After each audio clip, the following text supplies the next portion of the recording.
ஆண்டவராகிய இயேசு கிறிஸ்துவின் இன்ப உயிர்த்தெழுந்த நாமத்தினால உங்கள் அன்போடு வாழ்த்தி வரவேற்கிறேன். அற்புதமான நாளில் சுவிசேஷ பயணத்தில் உங்களையும் அன்போடு அழைக்கிறேன். நாம் சில காரியங்களை அறிந்து செயல்பட அழைக்கப்பட்டிருக்கிறோம். அறிந்து செயல்பட வேண்டும். எப்படி அது? எஸ்தர் 4வது அதிகாரம் 14வது வசனம் சொல்லுகிறது, நீ இந்த காலத்திலே மௌனமாயிருந்தால் யூதருக்கு சகாயமும் ரட்சிப்பும் வேறொரு இடத்திலிருந்து எழும்பும், அப்பொழுது நீயும் உன் தகப்பன் குடும்பத்தாரும் அழிவீர்கள்.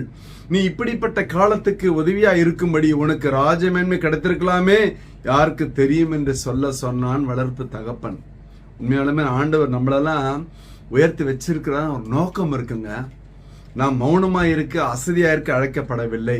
கர்த்தர் நம்ம உயர்த்தி வைத்திருக்கும் பொழுது, கர்த்தர் உனக்கு உயர்வை பொறுப்பை தந்திருக்கும் பொழுது, கர்த்தருடைய பிள்ளை என்ற அதிகாரத்தை கொடுத்த பிறகு, கர்த்தர் உனக்கு நல்ல குடும்பம், நல்ல பிள்ளை, நல்ல மனைவி, கணவன் கொடுத்திருக்கும் பொழுது, கர்த்தர் உனக்கு சந்தோஷம், சமாதானம், கிருபை கொடுத்திருக்கும் பொழுது, கர்த்தர் உனக்கு பல தாளந்துகளை, பேசக்கூடிய, பாடக்கூடிய, ஜெபிக்கக்கூடிய தாளந்தை கொடுத்திருக்கும் பொழுது, கர்த்தர் உனக்கு நல்ல வாக்கு தத்தம் கொடுத்திருக்கும் பொழுது, நல்ல வருமானத்தை கொடுத்திருக்கும் பொழுது, அதையெல்லாம் வைத்துக்கொண்டு மௌனமா இராதே, அசதியா இராதே. அதான் முக்கியம். எல்லாம் கொடுத்திருப்பாரு, அது மண்ணில் போட்டு புதைத்து வைக்க அல்ல. காரண காரியங்களை சொல்லி தட்டி கழிக்க கூடாது. ரோமர் 12:11 சொல்லுகிறது, அசதியா இராமல் ஜாக்கிரதையா இருங்கள், ஆவியிலே அனலா இருங்கள், கர்த்தருக்கு ஊழியம் செய்யுங்கள். சிலருக்கு மேன்மை பொறுப்பு வந்த உடனே கடமையை மறந்து மௌனமாயிடுவாங்க. சிலருக்கு செல்வம் செல்வாக்கு பேர் புகழ் வந்த உடனே கடமையை மறந்து அசதி ஆயிடுவாங்க. சிலருக்கு தகுதிகள் வந்தவுடன் கடமையை மறந்து, கடந்து வந்த பாதையை மறந்து சோம்பேறியா மாறிடுவாங்க.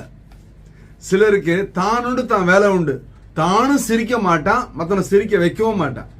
சிலர் தானும் சந்தோஷமா இருக்க மாட்டாங்க, மற்றவனை சந்தோஷமா இருக்க விட மாட்டாங்க. சிலர் தானும் அனுபவிக்க மாட்டாங்க, மற்றவனை அனுபவிக்க விட மாட்டாங்க. சிலர் தானும் வாழ மாட்டாங்க, மற்றவங்களை வாழ வைக்கவும் மாட்டாங்க. சிலர் தானும் ஒழுங்கா பிரசங்கம் பண்ண மாட்டாங்க, மற்றவங்க ஒழுங்கா பிரசங்கம் பண்றவங்களை வச்சு பிரசங்கம் பண்ண விட மாட்டாங்க. இல்லைங்க? ஒரு முறை ஒருத்தர் சொன்னாரு, சபையில் ஆமன் சொன்னா ஆமன் சொல்றீங்க, அருளியா சொன்னா அமேல சொல்றீங்க, ஆனா சொல்லாம ஒண்ணு சொல்றீங்களே, என்னங்கன்னு பார்த்தா உடனே நண்பர் கேட்டார், என்னன்னு, நல்லா தூங்குறீங்க. அவர் பிரசங்கம் பண்ணும் போது என்னமா தூக்கம் வருதுங்க சொல்றாங்கடா. அது நானா இருக்கக்கூடாது. இல்லைங்களா? எங்கிருந்து தூக்கம் வருது? ஃபர்ஸ்ட் கிளாஸ் தூக்கமா கேட்டா சபையில. அப்படியே பாஸ்ட் பிரசங்கம் பண்ணும் போது, அந்த ஐயா பிரசங்கம் பண்ணும் போது அதுக்கு அங்க போயிருக்கிறோம். அப்ப அசதி. இன்னும் நாம் எப்படி இருக்கிறோம்? ஏதோ பூமிக்கு பாரமா இருக்கிறோமா, வாழ்ந்தோமோ இல்ல மருத்துவமோ இருக்கிறோமா? சிலர் சொல்லுவாங்க, எதுக்கு எனக்கு அந்த வேலை அல்ல, உனக்கு கொடுக்கப்பட்ட மேன்மை உனக்கு மட்டுமல்ல, மற்றவர்களை வாழ வைக்கக்கூடிய கிருபை கர்த்தர் அதை வைத்திருக்கிறார்.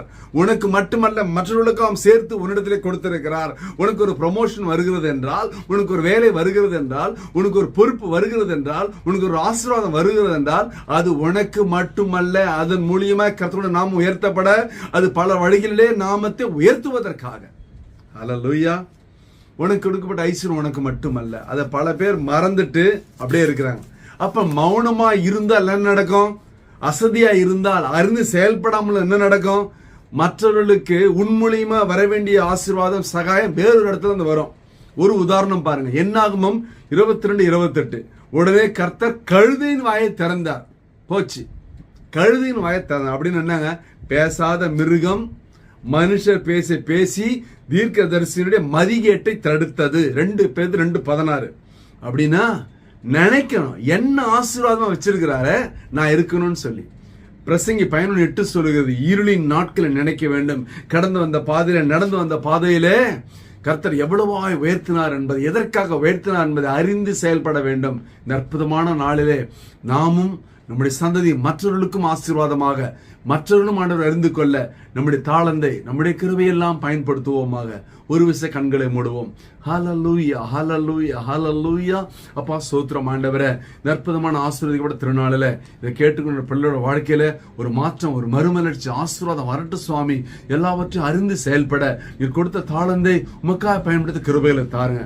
தடைகளை முறித்து போடுங்க. இயேசு கிறிஸ்துவின் உயிர் திறந்த வளமான நாமத்தினால என் தேவனதை செய்யும்படியாய் திரு பாதங்களிலே தாழ்மையாய் தாழ்த்தி ஒப்பு கொடுத்து ஜெபித்து ஜெயம் எடுக்கிறோம். ஜீவனுள்ள நல்ல பிதாவே, ஆமென், ஆமென். கர்த்தர் உன்னை ஆசீர்வதிப்பாராக. Praise the Lord.